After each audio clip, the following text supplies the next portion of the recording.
Warning: this episode of Dark Matters contains content about sexual assault and graphic images. Viewer discretion is advised.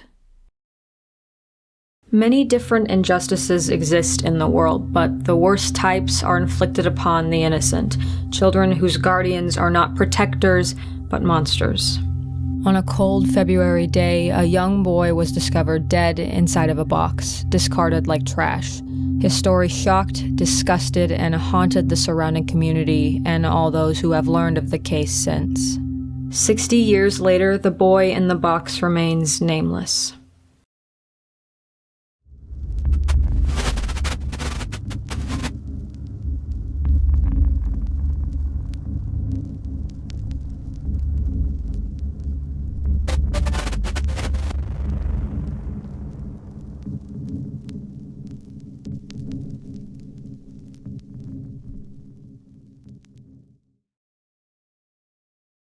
In the Fox Chase area of Philadelphia, Pennsylvania sits Susquehanna Road. Today, the half-mile-long street boasts several homes, but in February of 1957 it was a quiet and nearly deserted connecting road. A copse of trees lined the south curb, a perfect draw for small animals. One young man took advantage of this by setting illegal muskrat traps, and one day, while checking on those traps, stumbled across a horrific discovery. Worried about his illegal activities, he didn't report his findings to the authorities. Days later, a 26-year-old college student named Frederick Benosis was sneaking around the same area. While snooping on the girls from the Sisters of the Good Shepherd compound, a religious-affiliated school for wayward young women, he happened upon the same hidden horror, the dead body of a young boy stuffed into a box, concealed by the trees and brush. Worried about what authorities would think of his extracurricular activities, Frederick didn't contact them, but a day later, on February 25, 1957, he had a change of heart. Local law enforcement arrived on scene and got their first glimpse of the boy in the box. As police dissected the area, they had no idea they had just opened a case that would frustrate detectives for decades to come. Please note, the images you are about to see may disturb some of you. The deceased boy was completely naked and wrapped in a blanket. It was difficult to determine the length of time he'd been in the box due to the cold, but police estimated anywhere from 2 days to 3 weeks. The boy was around 6 years old, but at 40 inches tall and 30 pounds, he was extremely malnourished and small for his age. There were also telltale signs of abuse. Bruises all over his body and head, in addition to 7 distinctive scars, including an L-shaped scar beneath his chin and at least 2 surgical scars, one on his groin area. The other scar on his ankle resembled what is known as a cut-down incision, where a vein is exposed to administer an infusion or transfusion.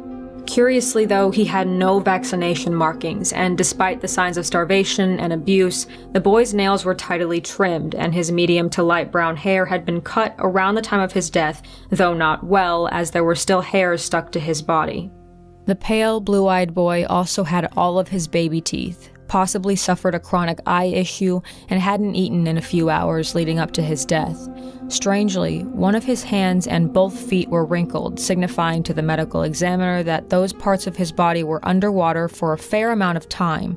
There was also the dark substance found in his throat, indicating he'd possibly vomited around the time of his death. Most alarmingly, though, was the cause of his death: blunt force trauma to the head. He'd been murdered. Despite the grim circumstances, police were hopeful that they would solve the boy's murder. After going over the area multiple times with a total of 270 police academy recruits, they felt the evidence they gathered could lead them to his killer. 17 feet away from the body, they found a blue corduroy cap in pristine condition, and not far away, a child's scarf and a handkerchief. They traced the plaid blanket his body was wrapped in to manufacturers in Swannanoa, North Carolina, or Quebec, Canada. But because the blankets were sold to numerous locations, the sale location couldn't be pinpointed. Police thought their biggest lead would come from the very box the boy was found inside. It was a box for a baby bassinet, a type of cradle that has a rocking or gliding motion, that was sold by a JCPenney store in Upper Darby, where 12 total bassinets had been sold. With the help of the public, police contacted 8 of the buyers who either still had their boxes or had long since disposed of them in the trash. The other owners weren't found, and because all transactions were paid in cash, the store had no records of the purchases.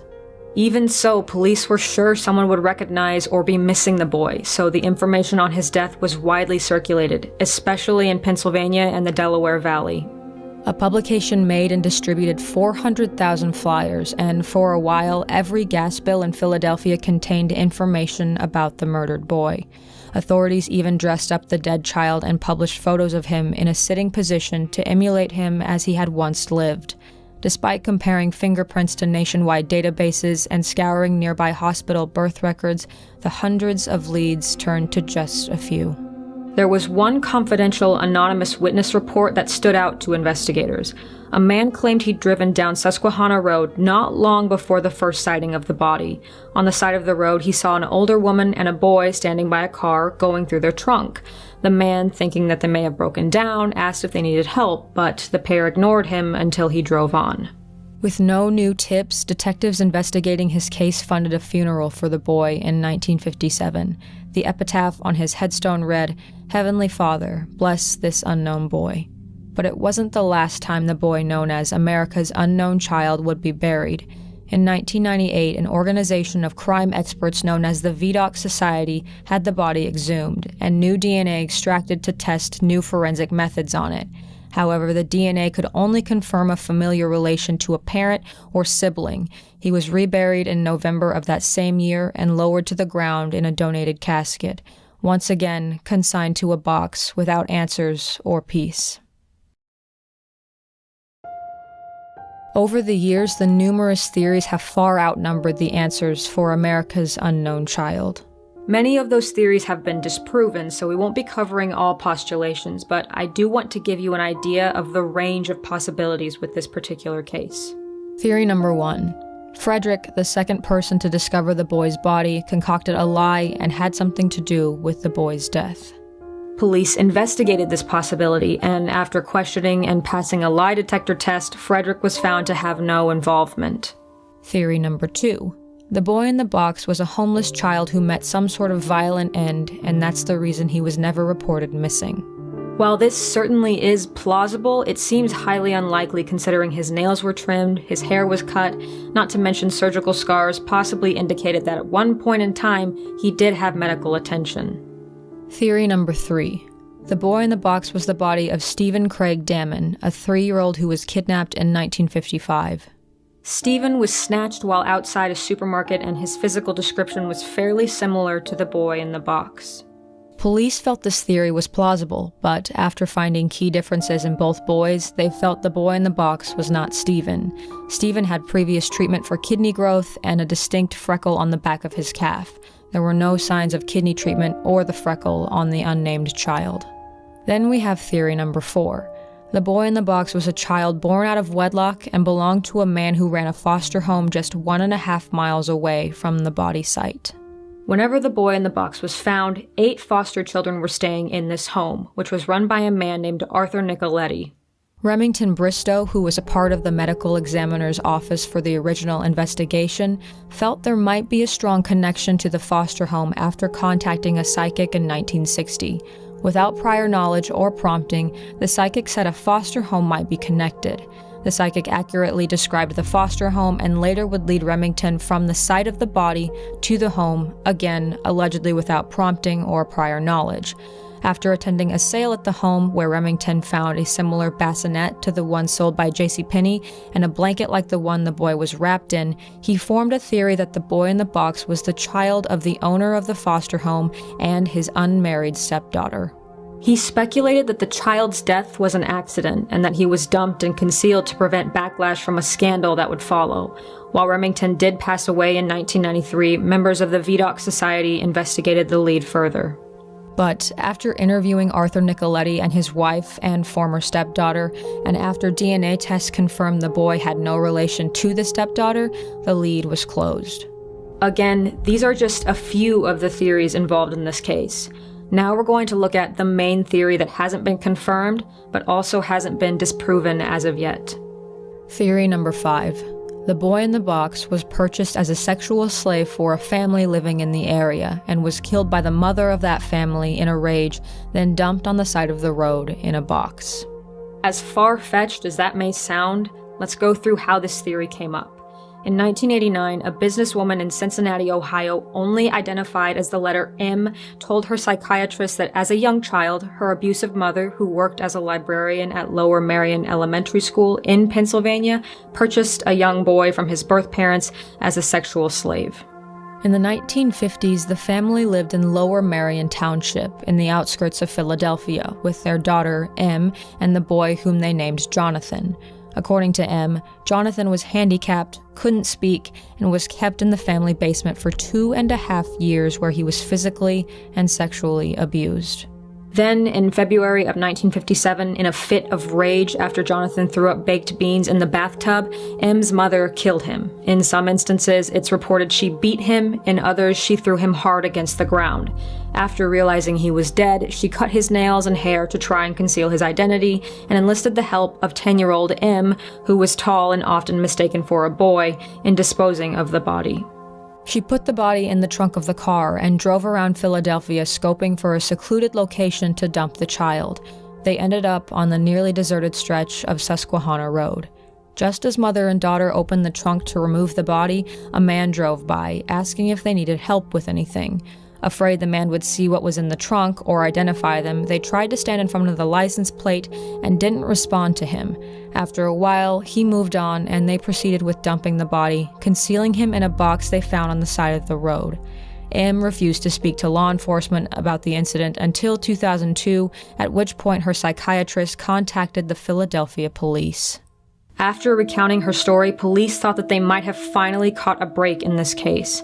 I'm unsure about how much information was available about the case for the public to see, but M's story certainly coordinated in many ways. The hair and nails being trimmed around the time of death, the signs of abuse and the scars that weren't surgical, and the chronic untreated eye issue, and strange substance in his throat indicating the boy had vomited shortly before dying. The area and dates correlated as well.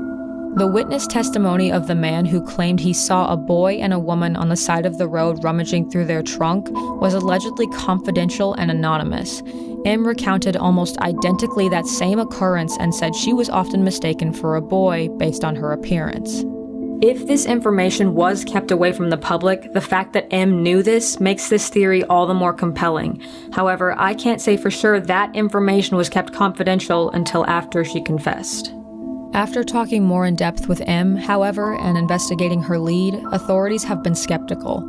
M had a history of mental health struggles, and the basement where Jonathan was supposedly kept was searched to no avail. Also, neighbors and extended family who'd been in the house in the 1950s claimed that M's story was the product of her own mental illness, and that there had never been a boy in the basement. Authorities seem to have dismissed this claim altogether, but personally, I don't think it should be completely discredited solely on the basis of mental illness. Should we be skeptical of it? Absolutely, but M has provided no way to concretely prove her story, and the police haven't been able to corroborate her claims either. According to NBC Philadelphia, authors Jim Hoffman and Lou Romano investigated the case separately, but put two tips together: M's story, along with another alleged testimony from a Philadelphia man who said his family rented a home to a man who had sold his son. From there, the authors believe they have found the boy in the box's family in Memphis, Tennessee.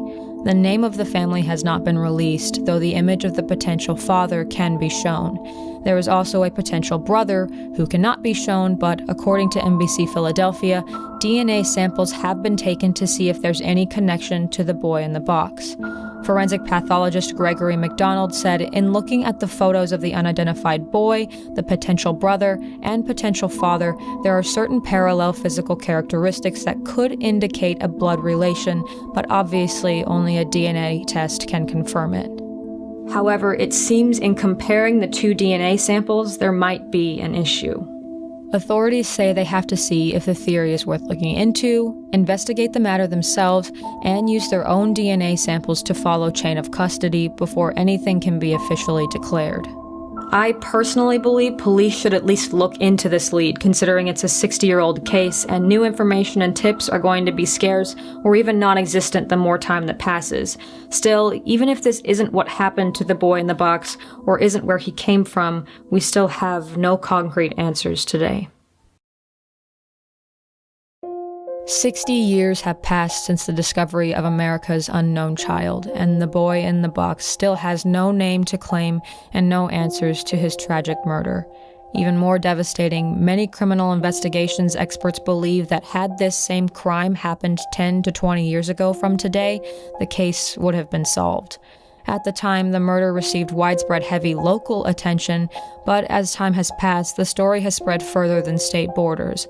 Court TV, 48 Hours, and America's Most Wanted all ran episodes on the boy in the box's murder, and though no tips from the shows have proved useful, awareness of a case can be its greatest asset in solving it. The boy in the box's case remains open.